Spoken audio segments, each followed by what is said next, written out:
Здраво, здраво. Си биле еднаш 6 слепи луѓе кои што сретнале еден слон. За да знаат што е тоа што го сретнале пред себе, почнале да го пипкаат. Тоа големо здание. И така, едниот слеп човек го држал слонот за забите, другиот го држал за сурлата, ја пипал, третиот ги го фатил за ушите, го пипал, четвртиот го држал за ногата, петиот го пипал за стомакот, а последниот пак го фатил за опаш.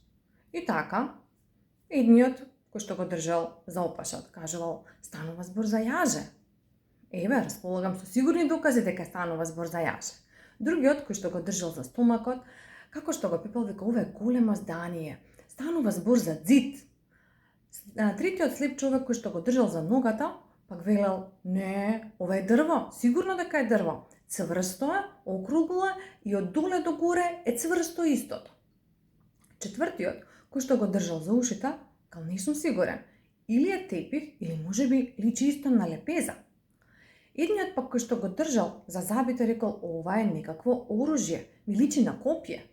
А последниот кој што го фатил за сурлата века: луѓе, да бегаме, станува збор за змија. И така, сите почнале да викаат во глас, тоест да се кажуваат својата перцепција.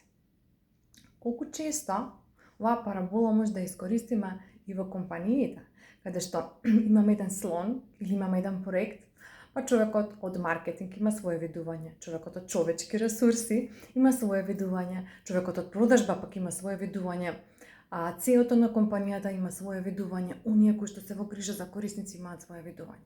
Се што е потребно да застанеме и да се слушнеме меѓу себе. И истово не е ништо поразлично и во контекст на воспитување на нашите деца. Ако воспитувањето на детето е слонот, така една перцепција е перцепцијата на родителот, друга перцепција е перцепцијата на бабите, тетовците, тетките, чичковците, комшиите, наставниците и сите оние кои што се вклучени во самиот процес на воспитување на децата. Така да се што е потребно е да ги слушнеме другите перспективи, за да добиеме големата слика, т.е. да го разбереме слонот. Колку сте отворени за ширење на сопствената перцепција со перцепциите на другите луѓе. Ова покрај тоа што дава голема додадена вредност во квалитетот на живот, дава голема додадена вредност и во нашиот личен развој.